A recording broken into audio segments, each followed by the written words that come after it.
Bueno, pues os invito a acompañarme al Evangelio de Marcos, al capítulo 11, versículos del 1 al 11. ¿Sabéis qué día es hoy, no? Hoy es día 11. Parece que está preparado. Es que he visto los números, me gusta mucho. Me gusta ir mirando los números. Cuando el primer coche que me compré, cuando hizo 99.999 kilómetros, me paré en medio de la autopista y le hice una foto. Y hace poco que la tenía por ahí la foto y la tiré, sí. Y la verdad que me gusta fijarme en estas cosas, me llama la atención. La entrada triunfal de Jesús en Jerusalén, Marcos 11, del capítulo 1 al 11. No vamos a leer todo el texto, voy a intentar, hay bastantes lecturas hoy y me gustaría no extenderme mucho. Entonces, lo que he hecho ha sido separar el texto en dos partes, lo que es para mí la primera parte, que tiene que ver con los preparativos de cómo Jesús prepara todo con sus discípulos para entrar en Jerusalén, que son los versículos del 1 al 6, y la segunda parte, que es el recibimiento de Jesús, esa entrada triunfal en Jerusalén, y lo que yo he puesto entre comillas, y me gustaría que me miraseis ahora, el reconocimiento, ¿vale? Esas dos partes, los preparativos y el recibimiento y el reconocimiento. La primera parte, que va de los versículos 1 al 6, dice así: cuando se acercaron a Jerusalén junto a Betfagé y a Betania frente al monte de los Olivos, Jesús envió 2 de sus discípulos. Vamos a poner una pequeña descripción geográfica para que veáis dónde estaba Jesús. Recordad que venían de Jericó. Jericó está como 250 metros por debajo del nivel del mar. Sin embargo, Jerusalén está 750 metros. Entonces, la palabra nos dice que ellos iban subiendo a Jerusalén y que los peregrinos, cuando llegaban para la fiesta de la Pascua, subían a Jerusalén, porque estaba en una montaña. No sé si podéis ver ahí, se ve bien Jericó, Betfagé, Betania y Jerusalén. También nos aporta el dato del Monte de los Olivos. Betfagé significa casa de higos verdes y Betania es un lugar que ya conocemos de sobra, ¿no? Era el hogar de Lázaro, donde Jesús resucitó a Lázaro, y era un lugar donde se detenía frecuentemente. Es más, después de entrar en Jerusalén y visitar el templo, Jesús volvió de nuevo a Betania. El Monte de los Olivos es de sobra conocido. Por Marcos sabemos que estaba cerca de Jerusalén. Zacarías, el profeta, nos dice que está enfrente de Jerusalén, al oriente, lo podemos ver en el capítulo 14, en el versículo 4, y Hechos también nos cuenta cómo los discípulos volvieron a Jerusalén desde el monte que se llama el Olivar. Pero no tenemos datos de la aldea que se va a mencionar a continuación, porque Jesús les dijo: id a la aldea que está enfrente de vosotros, y luego que entréis en ella hallaréis un pollino atado, en el cual ningún hombre ha montado. Desatadlo y traedlo. A mí me ha llamado siempre mucho la atención el tema del pollino, ¿vale? Y para mí es inevitable, siempre que hablamos de este texto, acordarnos de un misionero que dijo una vez predicando que Jesús entró en Jerusalén montado en un pollito. Entonces, siempre que leemos esto o hablamos de este texto en mi familia, nos acordamos del pollino. Pero a mí siempre me ha llamado la atención, ¿no? Lo del pollino. Mateo menciona también a la asna, la madre del pollino, que está atado con ella, y dice: desatadla y traédmelos. Y Lucas dice exactamente lo mismo que Marcos, pero añade una palabra en su narración, que es jamás. Un pollino que jamás nadie ha montado. Y digo yo, ¿qué es un pollino? Pues un pollino, la propia palabra lo explica, ¿no? Zacarías nos dice que es un asno, un hijo de asna, y Juan nos dice que es un asnillo, un pollino de asna, ¿no? Es como un asno chiquitito, ¿no? Como el potrillo del caballo, exactamente igual. Y la siguiente pregunta que yo me hacía es: ¿y por qué Jesús entró en un pollino? ¿Y por qué no lo hizo en un caballo y entró en un pollino? Pues la respuesta es muy sencilla, porque un caballo es una montura militar y está asociada con algo que Jesús no quería que le asociasen. Sin embargo, era un pollino, era joven, todavía no había empezado a trabajar y nadie le había montado antes. El único, el primero en montarle había sido Jesús.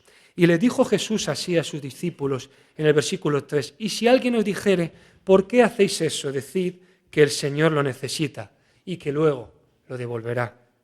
El Señor lo necesita. Esto es muy interesante. Dice el salmista en el Salmo 50, en el versículo 10, mía es toda la bestia del campo. Todo le pertenece al Señor. Jesús también es el Señor de ese pollino y de todas las cosas. Y así como Jesús les dijo, los discípulos fueron y hallaron el pollino atado afuera a la puerta, en el recodo del camino, y lo desataron. El recodo del camino. Estamos llamando vuestra atención continuamente en las diferencias de la narrativa de cada uno de los evangelistas. Esta es una de Marcos. Marcos es un narrador que se centra en detalles oculares, pequeños detalles que los demás no señalan. Y ahí nos da una pista de que el que fue a por el pollino es el que estaba contando lo que había sucedido. Por eso habla del testigo ocular, del recodo del camino. Como bien dice Mateo, todo esto aconteció para que se cumpliese lo dicho por el profeta. Y esto sucedió en Zacarías 9, en el versículo 9. Me gustaría que me acompañarais a leer este texto. Zacarías 9, versículo 9. Dice así: alégrate mucho, hija de Sión, da voces de júbilo, hija de Jerusalén. He aquí tu rey vendrá a ti, justo y salvador y humilde, cabalgando sobre un asno, sobre un pollino, hijo de asna. Esto ya lo profetizó el profeta Zacarías en el capítulo 9. Y es interesante ver, como aquí estamos hablando de Marcos, Mateo hace mención a que todo esto sucedió para que se cumpliese lo dicho por el profeta, porque Mateo escribía para otro tipo de audiencia, para los judíos. Y para él era importante decir hasta 9 veces que estas cosas sucedieron para que se cumpliese lo dicho por el profeta. Marcos escribía a los romanos. Su narrativa era más corta, había más acción, era más intensa, y él no hacía mención al Mesías que estaba esperando el pueblo de Dios, pero Mateo sí lo hacía. Mateo cita al profeta Isaías de forma directa varias veces, también en el capítulo 4, en el capítulo 8 y en el capítulo 12, e indirectamente lo hace también en los 2 primeros capítulos. El profeta Oseas también le menciona el Evangelio de Mateo. Y también menciona al salmista Asaf y al rey David, del Salmo 78 y del Salmo 22. En todas estas menciones, siempre Mateo dice que todo esto aconteció para que se cumpliese lo dicho por el profeta.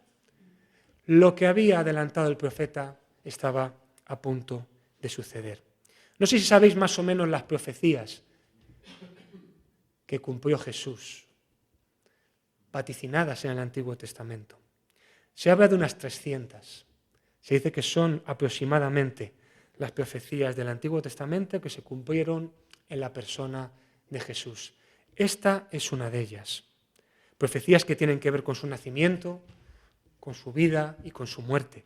Profecías que están relacionadas con su estirpe, con el lugar y la época de su nacimiento, con su ministerio, con su muerte, y también están relacionadas con los sucesos posteriores a su muerte. Y en esta mañana a mí me gustaría centrarme en este tema y repasar con vosotros algunas de estas profecías. Porque los enemigos del Evangelio en ocasiones atacan la palabra de Dios diciendo que algunas de estas profecías, pues que o no se referían a Jesús o de alguna manera podían estar preparadas o condicionadas para que se llevase de esa manera a cabo. Pero claro, hay profecías que están relacionadas con su estirpe, como por ejemplo, nacido de una mujer. A diferencia de otras religiones, las Escrituras no basaban su esperanza en un ser angélico o mítico. Todo lo contrario. Aquel que iba a llevar a cabo la redención de su pueblo vendría de un hombre que sería nacido de mujer. Y esto lo podemos ver en Génesis 3:15 y el cumplimiento en Gálatas 4:4. Me parece que era, Andrea aquí lo tenía, ¿no? Pondré enemistad entre ti y la mujer, y entre tu simiente y la simiente suya. Esta te herirá en la cabeza, y tú la herirás en el talón. Sí, el cumplimiento está en Gálatas 4:4. Pero cuando vino el cumplimiento del tiempo, Dios envió a su Hijo, nacido de mujer y nacido bajo la ley. Muy bien. Tenemos la profecía y el cumplimiento. También sabemos que tenemos profecías que nos anuncian que Jesús o el Mesías sería nacido de Abraham, nacido de Isaac, nacido de Jacob y nacido de la tribu de Judá, nacido de la línea de Isaí y nacido de la casa de David. Todas estas profecías se cumplieron. ¿Podemos decir que esto fue casualidad? Bueno, pues para algunos a lo mejor lo es. También tenemos profecías que están relacionadas con el lugar y la época de su nacimiento. Alguien profetizó que Jesús nacería en Belén. Lo tenemos en el libro de Miqueas, en el capítulo 5, en el versículo 2. Así es. Pero tú, Belén Efrata, pequeña por estar entre las familias de Judá, de ti me saldrá el que será Señor en Israel. También puede ser casualidad que naciera en Belén. Bueno, también se profetizó que nacería cuando no hubiera un rey judío, como así sucedió. Profecías que están relacionadas con su ministerio, pues que él sería precedido por un mensajero que predicaba en el desierto. ¿Quién tiene Isaías 40, versículo 3? Voz que clama en el desierto, preparad camino a Jehová, o al Señor, enderezad calzada en la soledad a nuestro Dios. Muy bien, pero bueno, sabéis quién era el profeta, ¿no? Como eran familiares, se pusieron de acuerdo. Jesús le dijo, oye, como yo conozco las Escrituras, para que todo el mundo sepa que yo soy el Mesías, ve tú primero, ¿vale? Y luego ya iré yo. Su ministerio comenzaría en Galilea, realizaría milagros y enseñaría con parábolas. Esto lo podemos leer en el Salmo 78, en el versículo 2. Angélica, Salmo 78, versículo 2. Abriré mi boca en proverbios, hablaré cosas escondidas desde los tiempos antiguos. Muy bien. Bueno, pues su ministerio comenzaría en Galilea, realizaría milagros y enseñaría con parábolas. Pues hombre, Jesús conocía las Escrituras, entonces él ya iba preparado, lo sabía, por eso lo cumplió todo esto. Estoy hablando en tono sarcástico, ¿vale? Profecías que están relacionadas con su muerte. Se nos dice que sería traicionado por un amigo. Lo podemos encontrar en el Salmo 41, en el versículo 9. Aún el hombre de mi paz, en quien yo confiaba, el que de mí comía, alzó contra mí al calcañar. Efectivamente, ese es el Salmo que así lo confirma. También se profetizó que sería vendido por 30 monedas. Lo tenemos en Zacarías 11, en el versículo 12, perdón. Y les dije, si os parece bien, dadme mi salario, y si no, dejadlo. Y despojaron por mi salario 30 piezas de plata. Ahí lo tenéis. Se nos profetizó que sería abandonado por sus discípulos, que sería acusado por falsos testigos, que permanecería callado ante sus acusados, que sería herido y golpeado. Esto lo podemos ver en Isaías 53, en el versículo 5. Mas el herido fue por nuestras rebeliones, molido por nuestros pecados. El castigo de nuestra paz fue sobre él, y por su llaga fuimos nosotros curados. También nos fue profetizado que intercedería por sus acusadores y que sería rechazado por su propio pueblo. Todos estos no los leo porque los conocéis. Sufriría sed durante su tormento y le darían hiel y vinagre. Se sentiría abandonado durante su agonía, en el Salmo 22, versículo 1. Dios mío, ¿por qué me has desamparado? ¿Por qué estás tan lejos de mi salvación y de las palabras de mi clamor? Se encomendaría a Dios en el momento de su muerte también, en el Salmo 31, en el versículo 5. En tu mano encomiendo mi espíritu. Tú me has redimido, oh Jehová, Dios de verdad. Su costado sería traspasado y en el momento de su muerte se produciría oscuridad sobre la tierra. Esto lo podemos ver en Amós 8:9. ¿Quién tiene el libro del profeta Amós?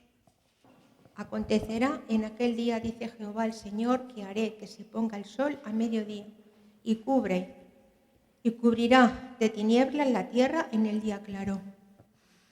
Y por último, su muerte tendría un carácter expiatorio. Pero también tenemos profecías que están relacionadas con los sucesos posteriores a su muerte. Por ejemplo, pese a que fue crucificado con 2 ladrones, iba a ser enterrado en la tumba de un hombre rico. Y eso lo podemos ver en Isaías 53, en el versículo 9. Y se dispuso con los impíos su sepultura, mas con los ricos fue en su muerte, aunque nunca hizo maldad, ni hubo engaño en su boca. Muy bien, pues estas son algunas de las 300 profecías que se cumplieron en la persona de Jesús. Él era el Mesías anunciado desde el Edén. Y estaba a una semana de que se cumplieran todas las profecías que quedaban. Él iba a entrar en Jerusalén. Algunos todavía siguen dudando de esto. Pero bueno, yo quiero que nosotros lo tengamos claro, que esto no es casualidad. En 1953, Peter Stoner escribió un libro que se llama Science Speaks, significa que la ciencia habla, una evaluación de ciertas evidencias cristianas. Él, junto a sus alumnos, porque él no solamente fue un escritor cristiano, sino que también fue el presidente de los departamentos de matemáticas y astronomía de la Universidad de Pasadena hasta el 53, y luego fue presidente de la división de ciencias también de otra universidad durante 5 años, reconocido como profesor emérito de matemáticas y astronomía, decidió probar que no era posible que todas estas profecías se cumplieran de forma casual.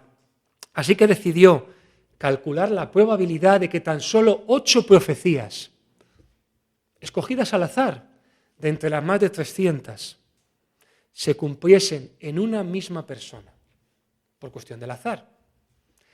Y él obtuvo un número. El número lo vamos a poner aquí para que lo veáis, para los que gustan las matemáticas. ¿Vale? Ese es el número. 1 por 10 elevado a la 17. Si lo queremos poner de una forma que lo podamos entender, más fácil, pues sería así. ¿Vale? 1 entre 100.000 millones. Esa es la probabilidad de que 8 profecías se cumplieran de forma casual en una misma persona. Y además, para hacerlo más ilustrativo, decidió poner una ilustración gráfica y dijo, imaginaros que toda la superficie que tiene Texas, que tiene 695.662 kilómetros cuadrados, para que te hagas una idea, si pusiéramos España y Portugal encima del mapa de Texas, solamente cubriríamos el 85%. Quedaría un 15% de superficie sin cubrir, porque Texas es muy grande. Piensa en España y Portugal si quieres. Si cogiéramos toda esa superficie y la llenáramos hasta medio metro de altura de monedas de 1 euro, puedes imaginar todas las monedas que pueda haber ahí. Solamente imagina esta superficie llena de monedas de 1 euro. Pues imagina España y Portugal y aún más. Y cogiéramos una moneda y la marcáramos y la echáramos allí en medio y dejáramos que una persona al azar en cualquier punto de España y Portugal fuera y cogiera una moneda, la probabilidad de que cogiera esa moneda es esa probabilidad.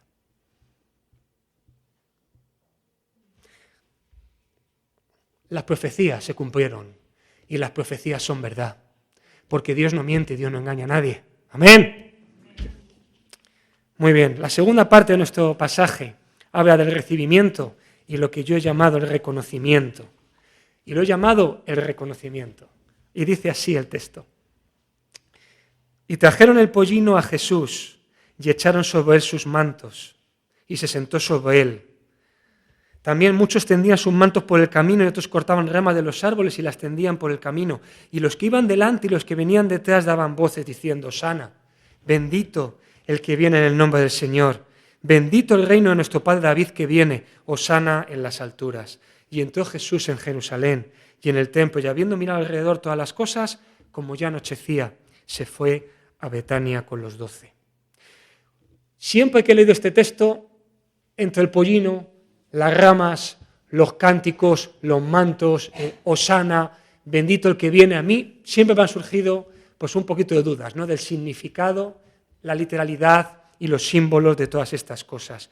Y vamos a penetrar en esto un poquito y vamos a profundizar. Dice el versículo 7, y sobre él echaron sus mantos sobre el pollino y se sentó sobre él. Los mantos son una señal de reconocimiento. El ejemplo más claro lo tenemos en Segunda de Reyes, en el capítulo 9. Eliseo le dice a su siervo que vaya a ungir al que va a ser el rey sucesor del rey Acab, que todos le conocemos a Acab, no precisamente por lo bueno. Este es el contexto, ¿vale? Y vamos a leerlo. Venga, Segunda de Reyes 9, versículos del 12 al 13. El siervo de Eliseo se presentó y allí hay un grupo de personas y él dijo que venía a ungir al nuevo rey de Israel. Y lo dijo así, dijeron ellos, decláranoslo ahora que has venido. Y él dijo, así me habló diciendo Jehová, así ha dicho Jehová, yo te he ungido por rey sobre Israel. Entonces cada uno de los que estaba alrededor tomó apresuradamente su manto y lo puso debajo de Jehú, que era el nuevo rey de Israel, en un trono alto, y tocaron corneta y dijeron, Jehú es rey. Es una forma de reconocimiento. Dice el versículo 8 que también muchos tendían sus mantos por el camino y cortaban ramas de los árboles y las tendían por el camino. Juan, en su relato en el capítulo 12, añade hablando de ramas de palmera. Y en Levítico 23, en el versículo 40, también podemos ver que esto tiene un significado. Los versículos 9 en adelante nos dicen cómo la gente iba cantando delante de Jesús. Los de delante y los de detrás daban voces diciendo, Sana, bendito el que viene en el nombre del Señor. Y esto era muy típico en la fiesta anual de la Pascua. Hacían como una especie de canto antifonal en los que los de delante cantaban y los de detrás contestaban. Normalmente cantaban los 6 salmos de ascenso porque subían a Jerusalén. Y son los salmos que están del 113 al 118, esos 6 salmos, para expresar gratitud, alabanza y petición a Dios. Iban en 2 grupos, iban cantando de forma alterna y a menudo pues utilizaban estos salmos o también pasajes de las Escrituras. Y mientras subían, Jesús iba en medio, ellos iban dando voces y decían, Hosana, que originalmente era una plegaria dirigida a Dios, como podemos ver en el Salmo 118, en el versículo 25. Sálvanos ahora, significa Hosana. Y eso es lo que ellos gritaban. Más adelante llegó a utilizarse como un grito de alabanza, como aleluya, por ejemplo. Y posteriormente como una bienvenida para los peregrinos o simplemente para un rabí famoso. Hosana en las alturas o en los lugares altos posiblemente es algo parecido a sálvanos, oh Dios, que vives en los cielos. Bendito es que el poder de la gracia de Dios venga sobre alguien o que haga algo. El que viene en el nombre del Señor alude a un representante que tiene su autoridad. El que viene. Esto es muy interesante porque aquel que ya fue anunciado en el Edén, en el primer versículo que ha leído Andrea en Génesis 3:15, es el que viene. El mismo que el propio Jesús menciona en la parábola del hombre que plantó una viña, que veremos en unas semanas, en el capítulo 12, cuando dice que por último el dueño de la viña, teniendo aún un hijo suyo, amado, lo envió también a ellos diciendo, tendrán respeto a mi hijo. Está hablando Jesús de el que viene y está hablando de sí mismo. El que viene, aunque no es un título mesiánico, puede ser que lo usaran con ese pensamiento. Pero aquí para mí se abre una especie de brecha, porque leyendo esto sin entender todo el contexto, a mí me da la sensación que ellos sabían quién era Jesús. Pero sin embargo lo que viene después nos hace entender que ellos no sabían en su totalidad a quién estaban esperando. Y eso lo podemos ver en el versículo 10, que dice, bendito el reino de nuestro padre David que viene. Hosana en las alturas. Sus esperanzas no estaban puestas en un rey de paz, puente entre ellos y Dios. Sus esperanzas no estaban puestas en reconciliación con Dios. en la paz que les había sido anunciada. Sus esperanzas estaban puestas en el restablecimiento de un reino político, territorial. Ellos esperaban que se cumpliera la promesa que Dios le hizo a David en 2 Samuel 7:16, lo que se conoce como el pacto davídico, cuando Dios le dijo a David: y será afirmada tu casa y tu reino para siempre delante de tu rostro, y tu trono será estable para siempre. Ellos esperaban al descendiente de David y estaban celebrando que el descendiente de David estaba allí. Amós 9:11 nos habla de la restauración de la dinastía davídica y dice que en aquel día yo levantaré el tabernáculo caído de David y cerraré sus portillos y levantaré sus ruinas y lo edificaré como en el tiempo pasado. Así que todo este entusiasmo que ellos mostraban, aparte de ser lo que hacían normalmente en la Pascua, se lo estaban diciendo a Jesús, igual que se lo podían decir a un rabí famoso.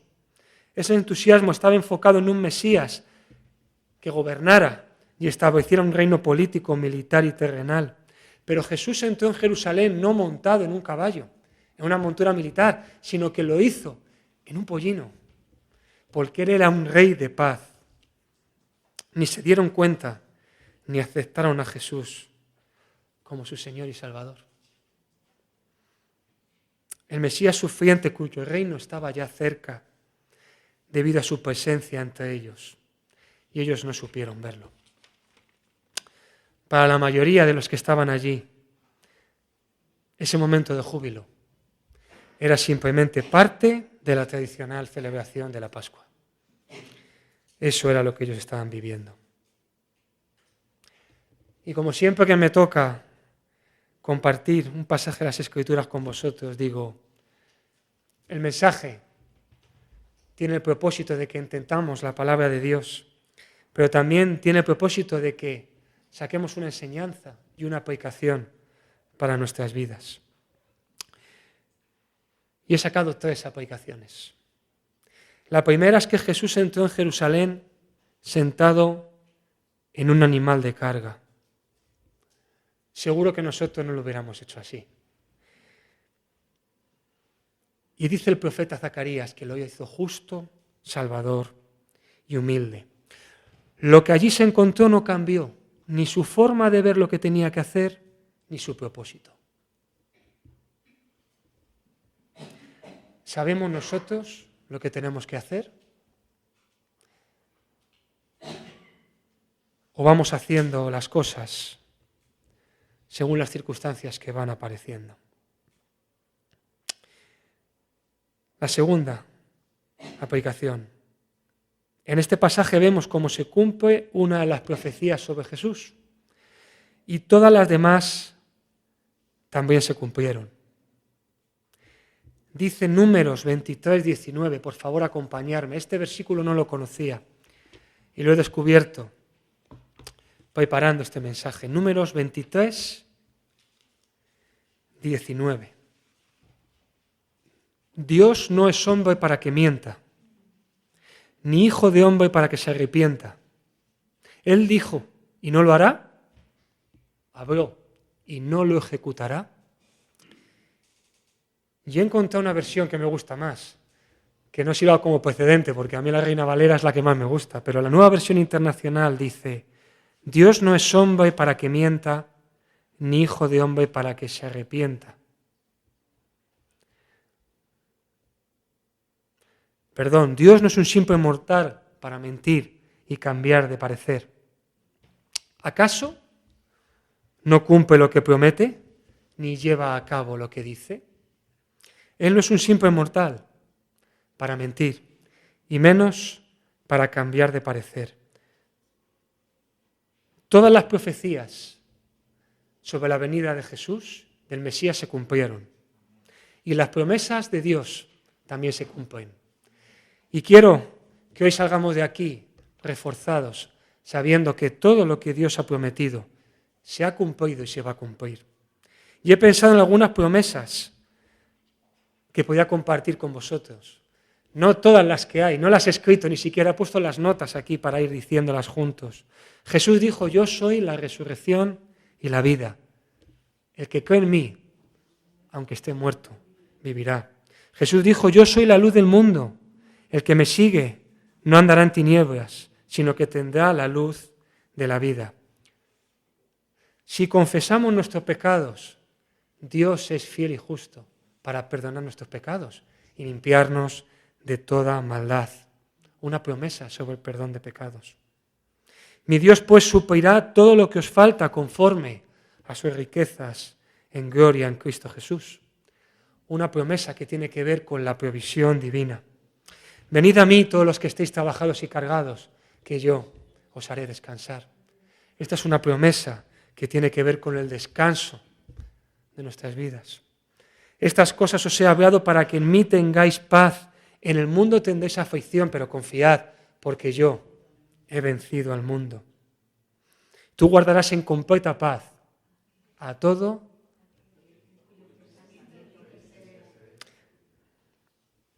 Ambos versículos son promesas que tienen que ver con la paz. Una que le gusta a Javier, Isaías 41:10. No temas ni desmayes, porque yo soy tu Dios que te esfuerzo. Siempre te ayudaré y siempre te sustentaré con la diestra de mi justicia. Y Josué 1:9 dice que estaré contigo en donde quiera que tú vayas, porque Él promete que va a ser sostén para nosotros. A mi padre le gusta el versículo que le dijo a Moisés cuando le dijo, mi presencia irá contigo y te daré descanso. Y el Salmo 32, el versículo 8, Vicente, dice que te haré entender y te enseñaré el camino en que debes andar. Todas estas promesas son para mí, son para ti, son para nosotros. Y el Señor las va a cumplir y las está cumpliendo. Y por último, para terminar, dice que la multitud gritaba, Hosana, sálvanos ahora, bendito el que viene en el nombre del Señor. Mateo 21, en el capítulo 11, dice, nos cuenta que la multitud que estaba allí, aparte de todo esto, decía, este es Jesús, el profeta de Nazaret. Eso decía la multitud que estaba allí. ¿Sabéis lo que iban a gritar una semana después? Crucifícale. Eso es lo que iban a gritar una semana después. Y la pregunta para mí y para vosotros es, ¿tenemos claro quiénes somos nosotros? ¿Tenemos claro quién es Él? ¿O cambiaremos de parecer en cierto momento?